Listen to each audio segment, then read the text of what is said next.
I get it. You're slime. You're desperate. We've all been there. Have you been there? I love when he's like, swear allegiance to Adar. He's like, I swear allegiance to the Lord of Mordor. I was like, that's the good stuff right there. It's so simple because he didn't say Adar because he's the leader of Mordor. I love it. Sauron is sending a 2 a.m. you up text to Celebrimbor, and Celebrimbor's like, I shouldn't answer this. No. Even his servant is like, but he's hurt. Yeah. That's a bad friend. That's a bad friend right there. That's like your friend where you're out, you're like, you can't text them, and after 3 glasses of wine, when he sends you a text, you're like, I don't know, maybe he's changed. You have nowhere else to turn. The Valar will never forgive you. Elves will never accept you. Men will look at you with nothing but disgust and horror. A corrupted, ignoble race only to be hunted and slaughtered. Welcome back, everybody! Wow. The time has come, everybody. We are so back, baby. We're so back. We're in Rings of Power territory. I'm Jessica. That's Ben. This is Podcast of the Rings. We have been treading water until today. We have not been treading water. I don't like when you say that. We have put out good content that people have enjoyed. Like, yeah, we were waiting for the show to happen, but it's not like we're like, Frodo?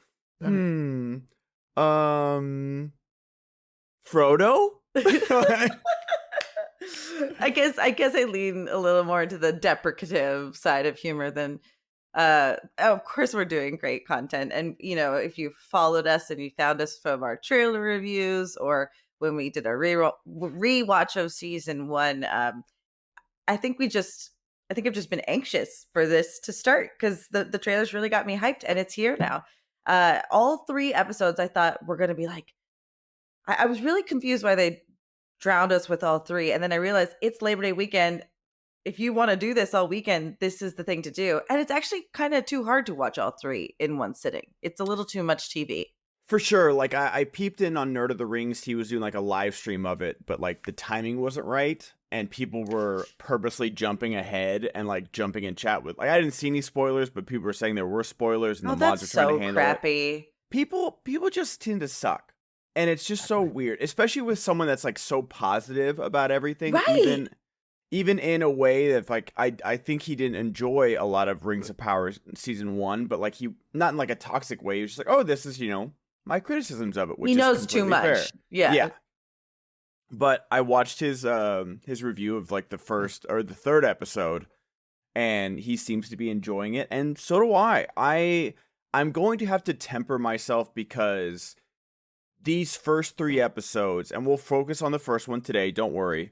But even this first episode, I was like, oh my gosh, the dialogue is better. It looks so good. Like, so much better. Now I know I will give you 2 years if you were going to make everything look this good. Because they took their time with everything. The costumes look better. This opening scene with the orc makeup looks so good. Every orc looks unique, straight out of Peter Jackson's Middle Earth. Like, to be fair, they didn't really skimp on orcs before. They just followed up, and that was something we talked about. But like, I saw somewhere someone tweet that like 100 orcs were in individual makeup for a shot. Like, that's incredible, and it shows how good it is. It does. And this first scene, you're just like, oh, okay, this is different. This opening scene of like Sauron's rebirth origin. Sorry, my cat's got the zoomies right now. I definitely don't have a zoomy cat. She does not have a zoomy. Not right now. He actually stepped on my eyeball today when he was ready for food, which was so unusual. He has this inane ability to like step right on like the very soft part of my breast or my ovaries. And then sometimes he occasionally steps on my boyfriend in the right exact spot too. And today it was my eyeball. He said, you know what? The pressure's not there. We got to step it up, baby. Blue's going full Guantanamo Bay, apparently. Also, this is my office chair. And I Not anymore. don't get that. I have a Nope. chair in here for him, and he takes the office chair. Yep. Anyway, you have a zoomy cat. I have a sleepy cat. He's got a sleepy cat. But yeah, I do have criticisms of this first episode, but it just everything, and especially, is it the first episode? I don't want to spoil anything for anybody, but I know. I think it's the first episode where like I literally like raised my hands. I was like, yes. There was a couple of really great moments Yeah. for sure. So what we're going to do today is go pretty much scene by scene. We are going to stick to talking about the first episode. If you're joining us in real time on Labor Day weekend when all this is dropping, tomorrow's going to be the next episode, and the following day is going to be episode 3. So today we're focusing on Elven Kings. What's the title of this full episode? Elven Rings for Elven Kings, something like that. I believe so, yes. Also, one of our earlier jokes for season 1 was this is a show called Rings of Power, and they can't even say the word rings. It's like it doesn't exist in their vocabulary. And it's literally every other word in this first episode. Literally every other word. Like they're just like they clicked the machine gun and they're just like ring ring ring ring ring ring ring ring ring ring ring ring ring ring ring ring ring ring ring like totally because I can't I'll never Rings get over power. Right. I think they say that either in the second episode. Yeah, he does. And so it's just Elrond like the fact that they're just like something circular. Not a crown, not a necklace, something but it goes smaller on you. Not a bracelet either. What is that? It's like, oh my god! Yeah, let's get into it. We're back, baby. We are back, and we start with a new Sauron that we haven't seen before. Basically, and I'll get into this probably in the third episode, but we start with basically Sauron at the time saying, Morgoth is dead. I am your leader now. And I love how he literally gives the speech from Shrek. He's like, some of you will die, and that's a loss I will find acceptable. It's actually, it just is like the weirdest thing. First of all, I think the actor's name is Jack Lowden. Handsome AF, Sauron, I'm in. But it's just like, really weird speech to be given to a bunch of orcs, and he's really not reading the room at all. At all. There's a lot of ego at play, and if he's manipulative and can control the hearts of people, as we get to understand a little bit more in this episode and the next, just lead them. and I'd kill him too. He's being such, like he's Andrew Tating us a little bit. That's the thing is that I understand the ego. I do. He's, a being of the Valar. Like, he's, there's a name for it. I can't think of it. Like how the strangers in Istari. Yeah, he's definitely something. Yeah. But it is just like, this feels like, should you have like an American flag with Patton in the background right now? Like, I've never needed, I don't know. I liked this opening. I did. Like, in a vacuum, I thought it was great. But, like, when I thought about it, I was like, why do you need to have a rallying speech for, like, I know we're in an election year, but you don't need to get votes here. That's exactly where I'm coming from. Yeah. Like, give us, like, the Sauron who's cruel, who doesn't just, like, I don't want to get into the weeds of, like, what it should have been. It just was kind of silly, is all. It's just when you think too much about it, it's a little silly. It was a good setup for Adar and like how, like, did he actually kill Sauron? And he did. Like, he did do it. But I'm going to say, like, if you're telling me, hey, I'm going to make you guys slaves and you're all going to die. Why? Don't ever tell anybody that. Yeah. You see a speechwriter off the side like, no, new draft. That's why they have a sniper. Are we live? Cut the feed. I think that's it exactly. And maybe this is like baby Sauron who learns better how to be manipulative from the black goo. You know what I'm actually really surprised about is from the time he is black goo to getting on the boat that's attacked by the sea, the sea serpent or whatever. not a lot of time. I would have wanted a little bit more time of him being an outcast. Sure, he was probably walking for a while, but I would have liked to see him get tumbled around a little bit more by people, jostled a little bit more, beaten up by like the situation. Do you agree? It's like, I don't want to like not so he gets just like jumped and killed, and then he becomes black goo. And I wonder, like, someone had a funny tweet that I was like, I wonder if he ate like a deer first. Did he have to eat a rat and then he becomes a rat? Like, it's like, does that form him as a person? Kinda, right? Really Like, great CGI though. Like the rat just like slowly being like just swallowed up was disturbing. it's very Stranger Things, Yeah. right? I don't give Stranger Things any credit for anything. Like, there's not a single original piece of visual. I'm just saying it reminded me of No, I that know. blob. It's not about that- you. It's not about you at all. It's literally just about that, like, oh, they're on their bikes, like Stranger Things. It's like, no, dude. Like, Jesus. Go back to Annie Farther. Amblin. Yeah, yeah. By the way, it was like someone, I saw a tweet yesterday, like, oh, Sean Astin from Stranger Things, and everyone was like, he's not Bob from Stranger Things. Get it the fuck right. At a certain point, we're gonna be wrong. We're gonna be wrong. I realize I'm old, but it's just like, I'm just saying it was vibing Stranger Things. I totally get especially what you with the mean. rats. Alex was watching it and going, it's really interesting that this is how they're choosing to depict it, because there's not really a flag in the ground of how Tolkien explains how Sauron corporealizes. Yeah. But I thought it was interesting to show us. And it was gross, but not too gross, you know? it was towing that line very well. It was very Peter Jackson-esque, honestly. The first, like I said, I don't know if I mentioned, I haven't seen the third episode yet. So I've seen the first two. There's some serious horror moments. Yes. And it's good. It is good. It works.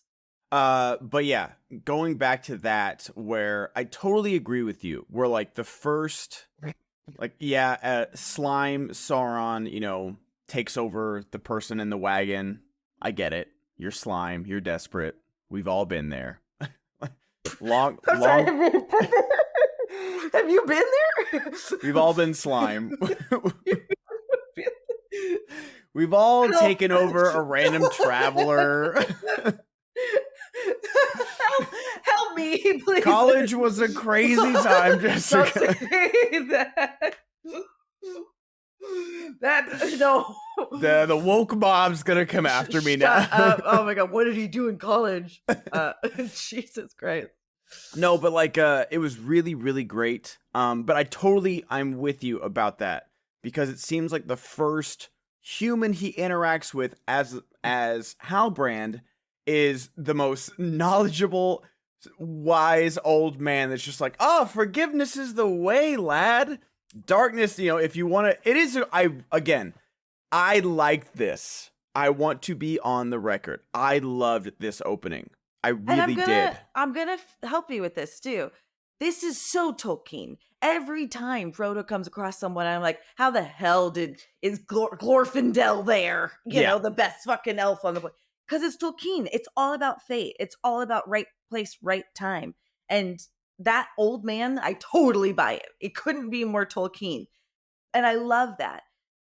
I'm just saying I need him to be even like a little more despondent. He got cast out, literally killed by what he thought would be his people, his followers. Yeah, right.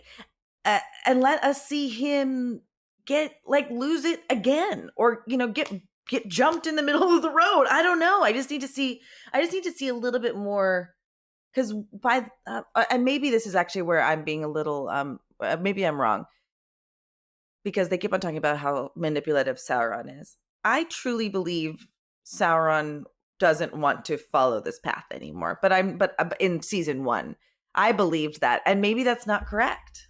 No, they definitely make it like that, to where he follows the old man instead of going towards what he knows is Adar and his orcs, destroying whatever town that is, from season 1.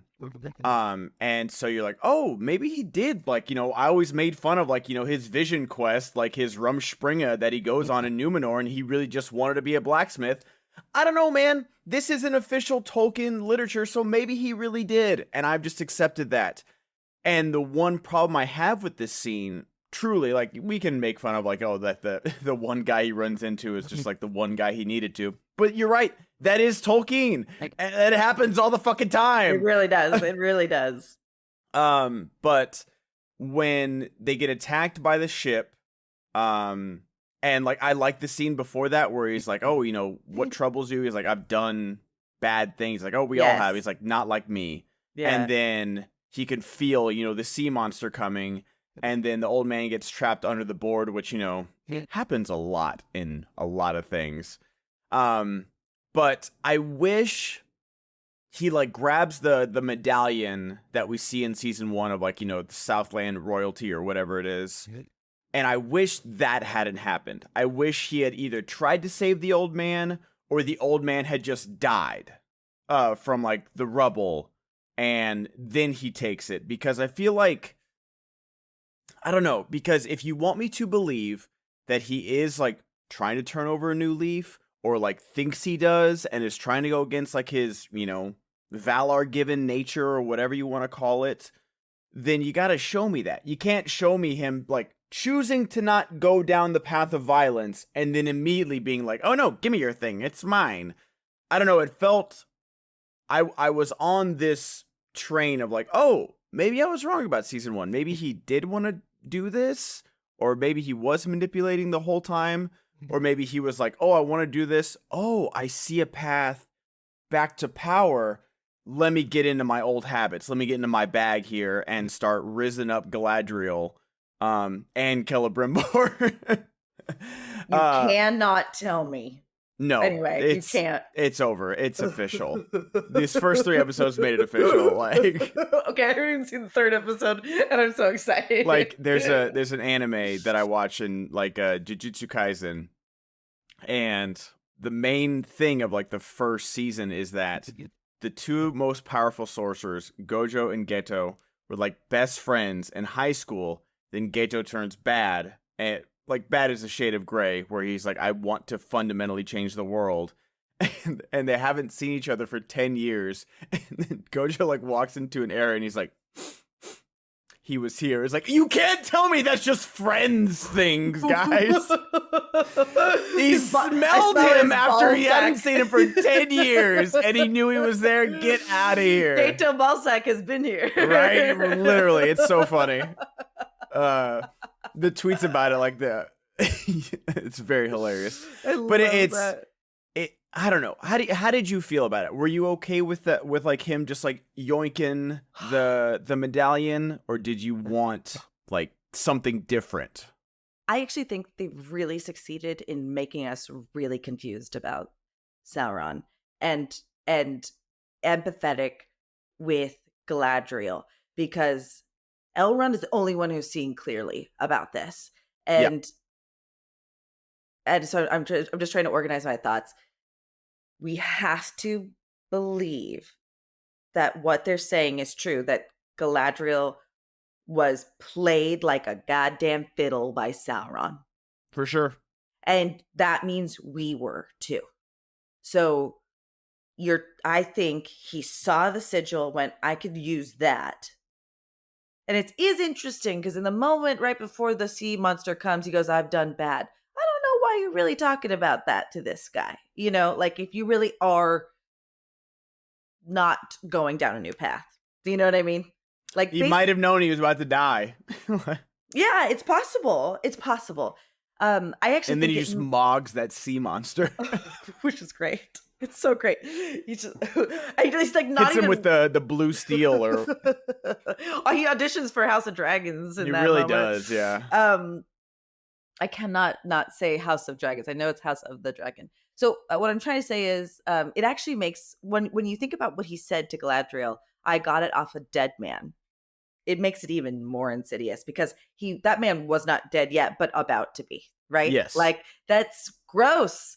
So I think you have to like retroactively paint everything we've experienced with Sauron and go, I can't trust a fucking thing this guy does. And he's so good. Like on a heel turn, on a dime, he can make you empathize with him and then hate him in a second. Like they had me going like this back and forth flipping on how to feel about him. So I think he played Galadriel like a fiddle. Gil-galad said that.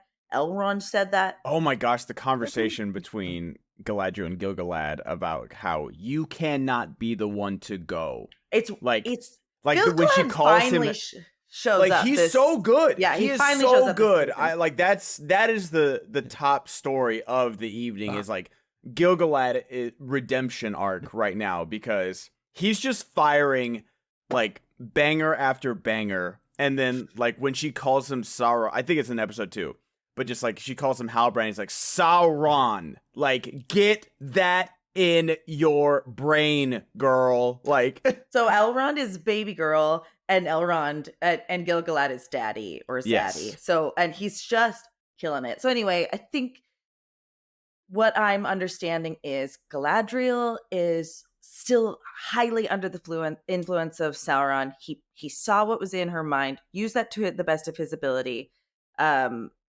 saw a different path. Because also, let's not forget, he's collecting his power. Yes. Back.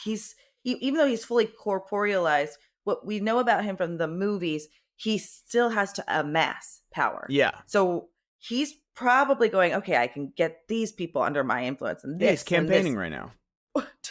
Really bad timing for America to have this TV show. It really, you have a woman and a man. I will say this, and I'm gonna imagine if Hillary was running again, just a blonde woman verse. The fucking memes would go off. A blonde woman versus a man in a wig.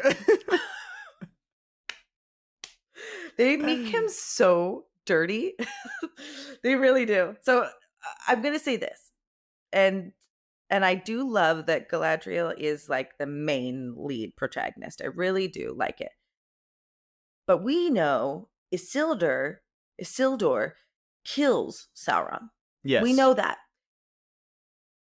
They're going to have a hard time justifying anybody else besides Galadriel killing him. That just hit me watching last night, going, by making her the protagonist, they've completely supplanted our catharsis with this. That's the thing, is I don't know if they're going to do like a Hobbit kind of thing where they kick him out of something. You know, they kick him out of Dol Guldur and like he, flies off to Mordor, and then Christopher Lee says, I'll take care of him. And you're like, oh, I know this story or something like that. Right. I don't know. Now, you're talking to the one person on the earth that loves that fight, where Hugo Weaving walks in and says, you should have stayed dead.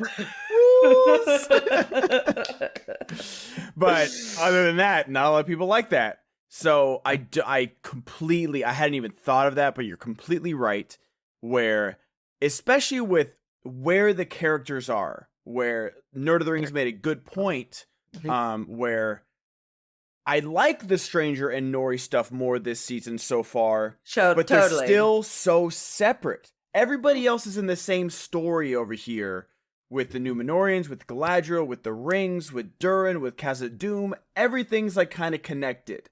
And then you have the Stranger over here. I'm sure they're going to intersect at some point, and possibly this season, but they haven't yet. And so Isildur is starting to become a little bit like that. Right. Granted, like, he's separate, he's lost in the woods, he's gonna run into Arondir, but he's gonna have a love story too this season, which will be interesting. And so thank God we need one. Yeah. Oh, totally. But it's like it needs to come together, and I'm sure it will. Whether well written or not is yet to be seen. But especially because we know how this story ends. And that's the problem with any prequel, is that, I'm watching Solo, a Star Wars story, and there's a scene on a train where like Chewie like leans out and there's like a rock coming, like, whoa, I'm like, Chewie lives. I know he lives. I've seen Star Wars. Like, but what was it? You said that you watched something and it made me go, oh my God, what's going to happen? And the Revenge of the Sith scene. Right. Yeah, so there are moments like that. So I guess I just mean I can see someone's valid complaint that, well, why is the story totally circling around Galadriel when it really should have been Isildur as the main plot person? Yeah. But we'll see how it trickles down. We'll see if, maybe Galadriel zooms in on some special powers and gives Isildur the might to cut his hand off. I don't fucking know. So anyway, I think it's really funny that we get Galadriel chasing Elrond to Linden. I thought thought they were like playing. Yeah, totally. It had a vibe of like, oh, let me catch you, bro. Yeah, Sephiroth, what are you like doing? it didn't. I don't know if it was the score or just the setting. Like, I'm glad she wasn't smiling while riding the horse again, but Maybe she smiled when Linden started lighting up again. But man, I was just like, what? He's, and I understand that Elrond is in the right, but like, does he like Galadriel? Is he like bitter that he got friend zoned or something? Because he's just like at her throat this whole time. He's really hurt. She said, I need you to trust me. And then didn't give him any information. I think he's just hurt. I think he's feeling very betrayed by her. But she's not allowed to feel betrayed when he tried to throw her off the face of the fucking planet. Yeah, I'm with you. This kind of grudge. This is interesting because then Círdan gives Elrond some good advice in episode 2. And again, we're not really talking about episode 2 yet. But I think he's really disappointed in Galadriel. Yeah. And if this was a movie, it would play out in less scenes because this is a TV show. They're extending his emotions about this to the point where it's like, yo, dude, but you know what it sounds like? You know what it kind of does feel like? Let's just compare the lure of the rings to an addiction. And he's trying to keep it away from her. Yeah, I love the sound that the rings make. It's very One Ring-ish, which, Totally. I'm okay. Like, people are going to be like, well, they never did. I don't care. You have to visualize something for an audience that isn't balls deep in the lore, people. Like, not everybody has read the appendices and has it scribbled on their wall fucking 7 from David Fincher style. It's okay. It's okay to have simple visual and audio cues that people are like, oh, I've seen the movies. That reminds me of like the sound the ring made whenever it was tempting Frodo. It's okay to do that. It's okay. No, and it works because it does. It just does work. I don't think you could do it any other way. But I think Elrond's just mad, and maybe it's a little heavy-handed, but he's so disappointed. It's basically like, okay, I put my faith in you, and then yet again you betrayed my faith, kind of thing. And I think he's looking at like, oh crap, I think I'm an enabler here, and so maybe he could be disappointed with himself. He doesn't know how to help. And let's not forget, we're talking about like adolescent baby elves. You know what I mean? Like they're not children, but they're young when we know them later, they've gone through all this already. Yes, they've gone through the war, like not the War of the Ring, but the first bout with Sauron. So it's like, so right now, the elves have really never faced this kind of internal dissonance. Essentially. Yeah. So I think we're watching younger versions of themselves learn how to come to terms with bad situations. Is it a little heavy-handed? Yes. But is Elrond sort of in the right? Or at least like it's kind of like you're in the room and saying, guys, this is a bad idea, and no one's listening to you. Yeah. So and I like what Círdan asks Elrond later. Would you deny us healing everything if it meant playing into Sauron's hand? And Elrond's like, yeah, am I taking crazy pills right now? Taking crazy. What the hell? What kind of question is that? Like, just because you're handsome doesn't mean you get to ask dumb questions, Kieran. So handsome. I love that they like show us the waterfall too. And Alex even made a joke like yeet, like he was gonna throw the rings off, and he totally yeets himself, and it's wild that Elrond just jumps. It's wild to me. I wanted to like kind of splice together the Tommy Lee Jones. Boy, did a dam right here. Peter Pan right off this dam right here. It's like, I want a search of every doghouse, hen house, lighthouse, yard house. It's gonna, by the time we're done recording this, someone will have made that edit. Or Absolutely. we're too old. But also we can't forget that I think after we get the Sauron prequel, it leads into him getting purposely captured by Adar in Mordor. Oh, sure. And he goes to the prison camp and gets tortured by Waldreg. Waldreg. Like, what a fucking cuck. That guy is the worst. Yeah, he played, but you know what? He does it perfectly. Those guys, I mean, not including this guy apparently, but because he might have overplayed his hand a little bit. But like, those guys live. Like yeah. Totally. Like, we're talking about House of the Dragon, like, you know, Hand of the King is like, oh yeah, you're king now. I'll hail the king. Okay. Woo! But yeah, just he gets his ass kicked, and I don't know, like, I didn't know what to expect from this, but I like their Adar and Halbrand's like interaction with each other, and then I love, you know, I don't know if I needed him to tame the Chihuahua. But yeah, I thought they were gonna change the design a little bit. No, I think it's better than season 1. The darkness helps. The darkness helps where it's not like in the sun shining and yeah. But it would win the ugly dog contest. But that was a big jump scare when he's got like the bone out and like I was like, oh, okay. Yeah. But I love when he's like, swear allegiance to Adar. He's like, I swear allegiance to the Lord of Mordor. I was like, that's the good stuff right there. It's so simple because he didn't say Adar because he's the leader of Mordor. I love it. It's just like, you know, I'm a pretty simple guy. No, it's great. You want your just desserts. I totally get it. I love how he's like, I'm going to kill you before this is over. Anytime someone says that, whether it's like Braveheart or... No, it's not Braveheart. It's The Patriot. Oh. Where Mel Gibson says it to Lucius Malfoy. And he's like, before this war is over, I'm going to kill you. And wow. I love that. I love that so much. And then I love when he like... It's in it. Also, man, what a shit job. You're number 2 to Adar and you still got to go clean the prisoner cage. Like, did he clean it? Oh, is that what happened? I think he's about to clean it, and then he sees the collars off, and he's like, "What?" And then I love when Sauron's riding away, and he just like smiles to himself that hears the scream. Oh, it is. They did some things so right, and that is, you're totally right. It's so one of them.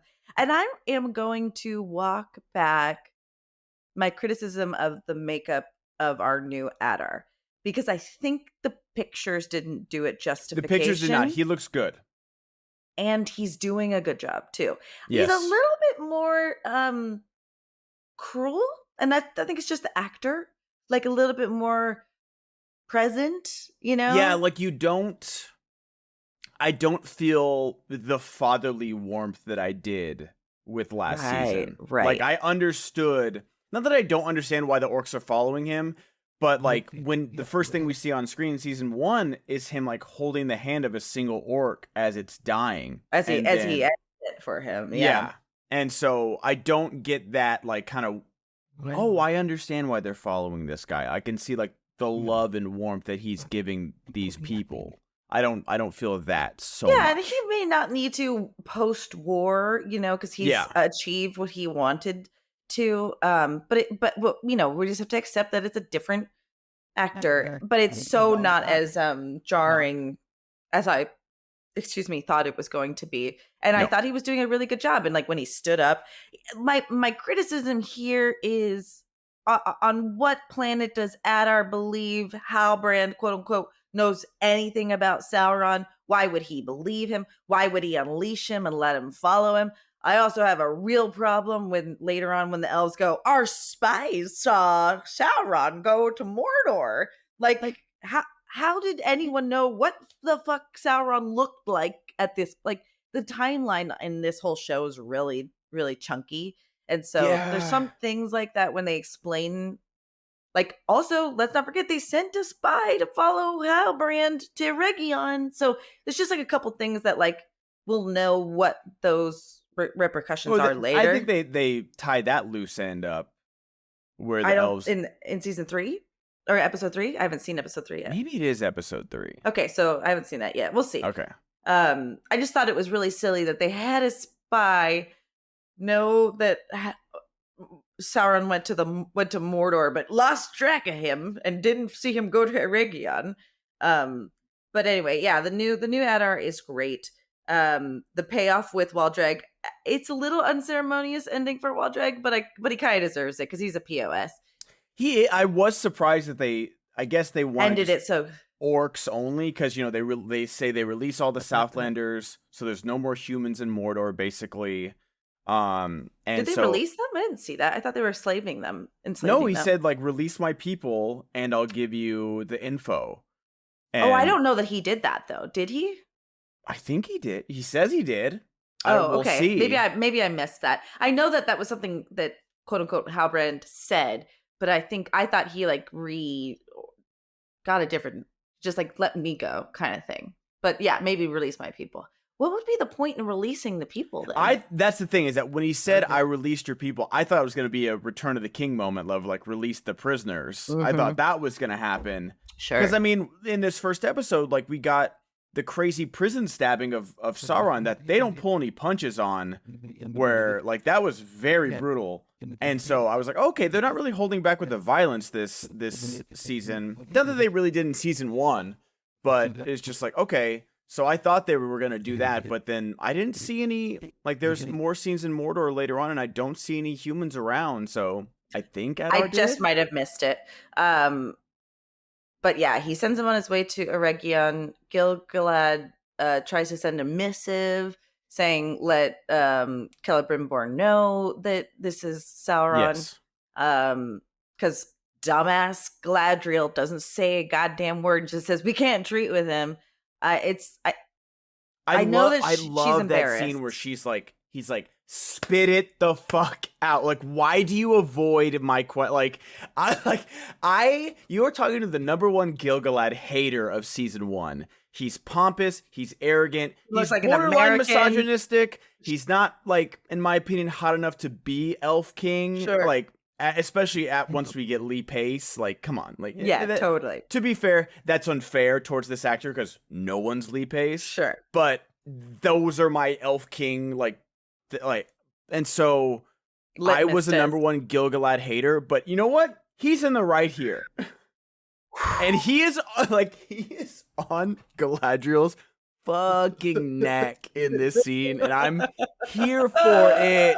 Like, I love when people get pressed when they're in the wrong, and you're just, because like so many times where it's just like, oh, like I hate like You, Me, and Dupree and Meet the Parents, where like the simplest miscommunications happen in like married couples and they don't talk about it. I know. It's so I hate those quote unquote comedies.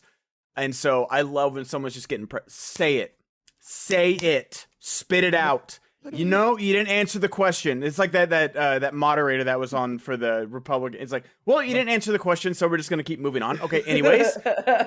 Totally. He really he was so good in this scene. It's Paul Sorvino to Ray Liotta. Don't make me the asshole. He smacks him in the face. It's fantastic. I love the conceit that Elrond was 2 feet ahead of her and was able to get the guards to seize her and tell Gil-galad everything. She literally went left one time.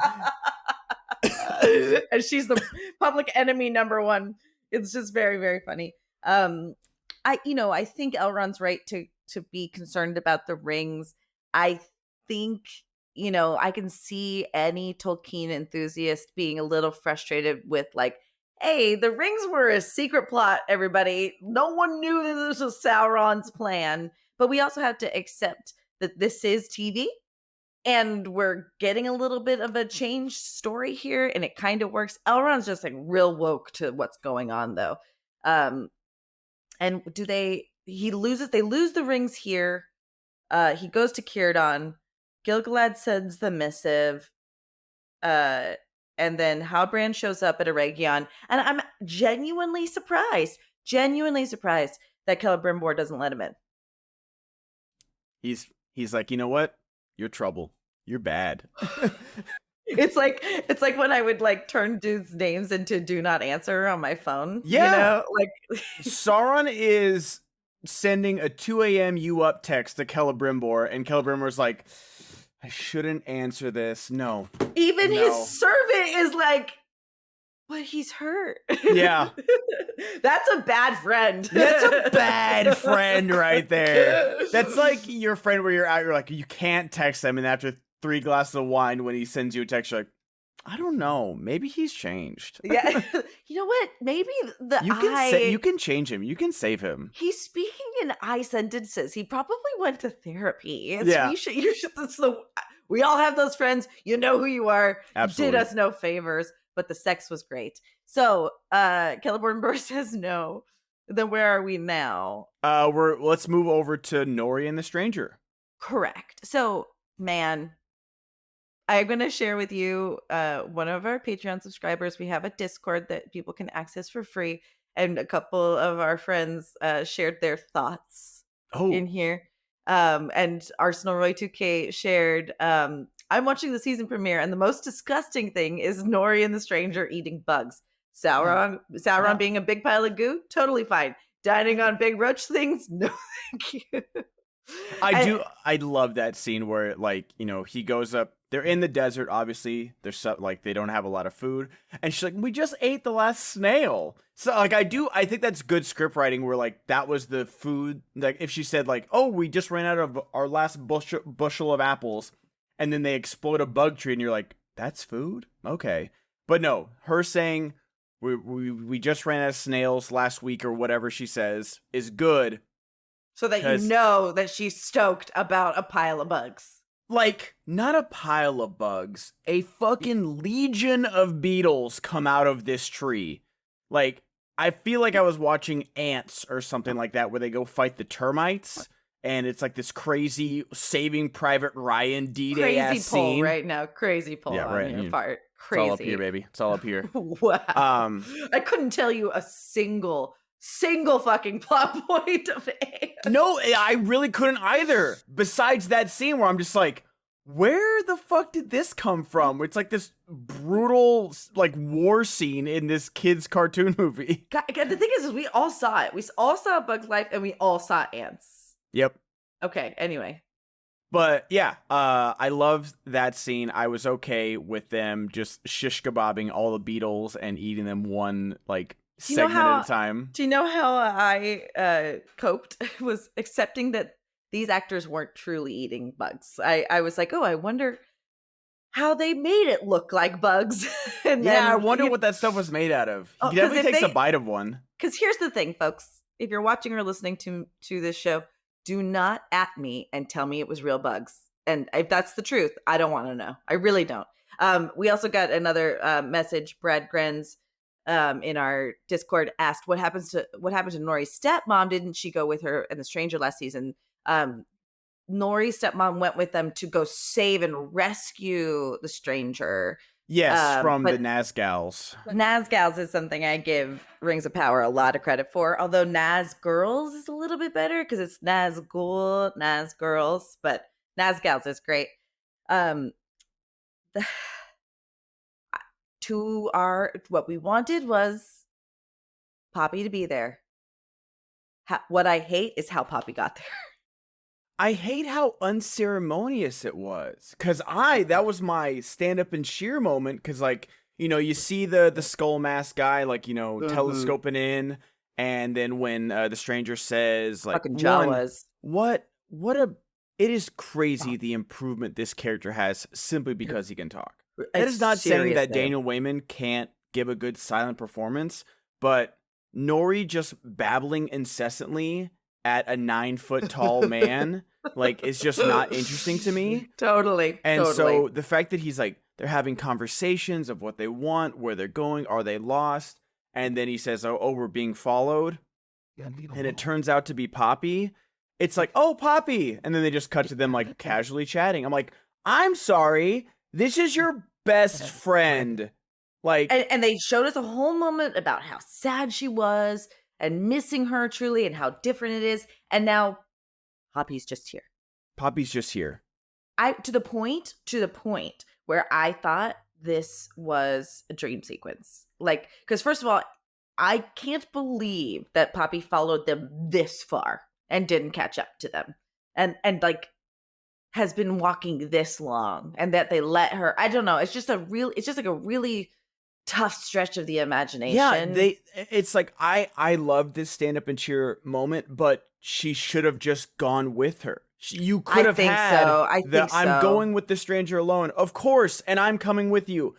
It fucking writes itself right there. Yes, totally. I think they realized they made a mistake, and that's good for them that they fixed it because we needed Poppy. Yes, but ultimately, you're totally right. It's like, oh, we made a mistake. Here's Poppy now, and I'm curious if any of you also thought that was a dream sequence, because what we got was basically the magician. The stranger losing his goddamn mind about a staff. So it just seemed a little unusual to me. But I'm glad she's there. She's got the map. Good for them. We get the dark wizard too, right? Yes. Not what's his name? Oh, I had it. Really great actor. I love this actor. He's gonna be in Game of Thrones. He's upcoming. You haven't met him yet. He's Steppenwolf. Oh, I can't think. Kieran Hines. There it is. Kieran Hines. I had it. Okay. You've seen him in a bunch of stuff. He's really great. And, the Nazgul that we lost or, decorporealized in season 1 comes back in a bloody butterflies and gives them a report. And then the skull masks are like, oh, we'll kill the halflings and bring you the stranger. Yeah, and I think someone theorized that these could be potentially like corrupted elves or enslaved elves. I think they are just nothing but baddies. They sound real bad. Yeah, Homeboy's just in the middle of a desert with a harem, apparently. Just chilling. He's killing it. He's killing it. He's celibate, though. I think he's celibate. I think he's celebrating. Woo! Okay. Yeah, but they claim to, they'll say we'll kill him, and then we see them track them a little bit longer. Is this also the episode? No. Episode 2 is when they go across the desert. Yes. What happens next? I think that's really it, and then we end the episode with Círdan bringing the rings back to Lyndon, and How do you feel about this scene of like how Galadriel gets the ring? Like, because again, we are on board that this is an official Tolkien manuscript, yada, yada, yada. This is, I don't want to call it fan fiction, but a new reimagining of this story. Yeah. I'm okay with that. But I wish, and I understand why it happens like this, but with everything that's happened and then happens in the next episode, even, why Galadriel gets a ring doesn't make sense in this universe. And so why they just like let her keep it when it falls to the ground doesn't make sense. But it's Galadriel in our eyes, so we understand it. I understand what you're saying. I don't know. Because also Círdan decided to have it of his own volition too, right? Like he just put it on. He wearing that thing. And I believe he was given it, and there was more. Listen, folks, if you're just finding us, Ben and I know the movies like the back of our hands. We both read the books. Ben took a look at the Silmarillion, can't remember a damn thing. No one read here, in high school. No one read the appendices. Help us. But I always go back to what Tolkien said, that like, oh, maybe this happened instead. Like he was more discovering the stories as opposed to full-fledged writing them. Yeah. Of course, this man wrote them, but even he had different depictions of how the orcs came to be and all those things. So I like the idea that like it can change. But Círdan, we're supposed to believe he's got a lot of wisdom, But now we're questioning whether he also is under a spell, right? Or being lulled by them. It makes sense for Gil-galad to have them. It makes sense for us as viewers who know Galadriel, you're so right, to have a ring. Why would they go, hand the ring back? Why wouldn't they? Yeah, especially Or why because wouldn't Elrond like tackle her here? and that's You know? it, especially like in the next episode where spoilers, like he's like, oh well, your Elrond's not joining your team, Galadriel. Elrond's leading the team. He like literally demotes her to her face while she's wearing a ring of power. And I'm just like, okay, I know Galadriel. The audience knows Galadriel, but in this world, why are you? She's not to be trusted. He's even saying, I could send you to Ettenmoors, you know, for being a bad girl. Like, don't let her wear the fucking ring then. I know. That's a good point.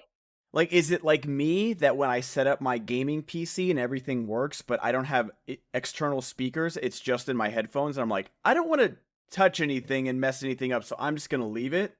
Is that what Gil-galad did when the tree came back? It's like, oh, Galadriel's wearing it and we have got the leaves? Okay, no one move anything. No software updates here. No new 1.0 version. Yeah, skip version. No Don't update. Ask me again. Don't ask me again. No cookies. Nothing. Let's just nobody move. Well, I mean, there's a world too where you think about it. They have bought into the conceit that these rings are the solution. That's what they believe. Yes, because it's got mithril, which we're supposed to just buy, which is fine. I'm in. The ring went to her. So I think that's what we're supposed to think about. Because also the ring found Bilbo. So, like, the ring wanted to be found, right? And was accidentally found by... The ring didn't want to be found by Bilbo. Right. That is canon. It wanted to be found by Gollum and, Smeagol and Deagle. Smeagol. Yeah, I'm sorry. I'm just saying the ring has a will. Oh, for sure. I totally understand that. And part of them may have gone, well, it's right in front of her. So, like, they're all little I think they're all a little moon-eyed over these things. So, let's put it this way. I didn't question it. Now that you bring it up, it's a great question. And it was a little, to use a word we use often, unceremonious. It was a little weird. Yeah, like, I like the moment. I think it's very well shot. It's very well acted. Again, I'm loving Gil-galad in season 2 when I never thought I would. And then Círdan just coming in like a wrecking ball with that face of his. Like, when Gil-galad sings, it's too good. It's too good. Abraham Lincoln Vampire Hunter, where did you come from? When we do the Beyond Middle-earth series for these actors, I can't wait for you to watch that movie. It's fucking insane. I can't wait. Oh no, but yeah, no, Gil-galad like rose to power. We get to see Celebrimbor in a whole new goddamn way. And you know, it's also really awesome to see Charlie Vickers really give us a full performance. He is really, really good. And he's unleashed now. He can do because we got to believe for a long time in season 1 that he's pretty much a good guy with the pest. And that's the problem with season 1 is like it's unraveling the mystery of who is Sauron out of all these 3 storylines. Cameron did like a crazy thing with it. No, but it was almost edited to do it. It was great. And so he and there wasn't enough, oh, this guy could be Sauron clues in season 1 to like really make it a thing. It was just like, oh, it's this guy. Okay, cool. But this season, Charlie Vickers is really, really invested in this role. He's having fun with it. Like, he's like, you can just see like the devilish grin of like, he's never like stressed of like, oh, he's not letting me in? Okay, I'll just wait here. By the way, what the fuck, elves? You can't kick anybody out? Do we need to hire like a bouncer? Why are they letting him just stay there? Like, this is the main gate. He's in the way. Don't let Halbrand be a fucking Karen over here and be like, oh, well, I want to speak to a manager. I'm not going anywhere. You can't make me wear a mask. Like, what the fuck is going on? Like, I've got a health exemption, and it hurts when I breathe. My religious exemption. Yeah, no, it's Yeah. amazing. Amazing. It's weird. I buy it, but it's weird. You know? I don't. Like, it's not like an actual complaint I have, but I'm just like, like, no wonder the city fell. You can't get one fucking motherfucker out of the city. He should be just right, like sitting up against the wall. You know what I mean? He should also He should have like cuffed himself to that well right there. It's like, I will not leave. I don't. It's so silly. It's so silly. I think it's also really, really short-sighted and really bad writing to have Gil-galad go, Celebrimbor's gonna be fine. It's so tough. I mean, okay, to be fair, he like this isn't a baby elf or anything. This is an elven lord, the best elven smith. Like, the walls are 10 feet thick, and it's just so dumb. You know what? Like, we've seen people overestimate structures before. Like, sure. Don't ever let Gil-galad on the Titanic, but like, it'll never sink. Yeah, you can't. We just saw a billionaire super yacht sink last week. Even talk about. Wait, did it? Oh, I thought you were talking about the submarine. No, that's a different thing. That's a whole nother level. But again, that is a perfect example of like. Is everyone okay? No. On the yacht? No. No. Another. The ocean claimed another billionaire. No. Yes. And so it's like, wow, Círdan wouldn't have gone down. But that's the thing, is that Gil-galad is in the mindset of like, yeah, I'll get on this submersible controlled by an N64 controller. This sounds great. I'll trust these rings of power. Yeah, don't worry about Celebrimbor. He's good. Like, wow. And I mean, I will say the reasons he gives make sense. This isn't like Theoden going to Helm's Deep, cornering himself behind a big wall. It's surrounded by water, so they can't really be attacked there. It does have 30-foot tall walls or whatever he says, and it's a bunch of elven warriors. They should be good. They're just like, they don't know that they're going to be attacked from the inside as well as the out. Yeah, no, that's exactly right, which is also short-sighted because they saw how he manipulated Galadriel, but listen, it's a TV show. They got to set up some intrigue. They got to, they got to believe. They got we have to get the Sauron bad guy evil, speech at the beginning, and we need to have them go, it's going to be fine. Because we know, spoilers, it's not going to be. Anything else we want to talk about this episode before we wrap it out? I think that's it. But again, it's the same thing I said on our preview, where we're going to have to get used to watching our protagonists get their ass kicked for 4 seasons before something happens, maybe in season 5, where if we're going to do the Battle of the Last Alliance, then they win. Because that's what happens. They lose a lot. It's so true. They lose a whole lot. And it was the same thing with Morgoth. They lost everything before they started winning. But that's what's really exciting about what this one episode did, is show us how awesome it's going to be to flip-flop on feelings for Sauron. And Charlie Vickers is going to lap this role up, and I'm so here for it. So join us for the second episode. It will be dropping shortly after we record it tomorrow, which is Saturday. If you're listening to this later on, we thank you for listening and taking us along your journey for the Rings of Power.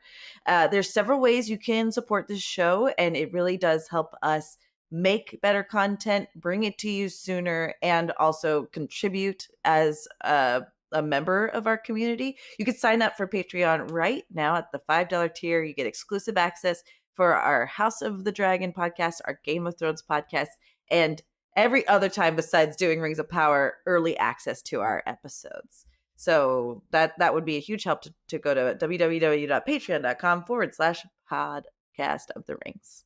And we'll be doing Discord discussions every Monday. We'll release a time. We got to settle on a time, but we'll be doing discussions. Probably Wednesdays for sure. Wednesdays for sure? Okay, yeah. Gotcha. Perfect. Wednesdays for sure for our Discord discussions. So make sure you guys sign up there. Don't forget to hit like and subscribe on YouTube. leave a comment, because this is, we're in our bag now. Doing the Beyond the Middle Earth stuff, watching different movies from the Fellowship was really, really fun. But this is what this podcast is about.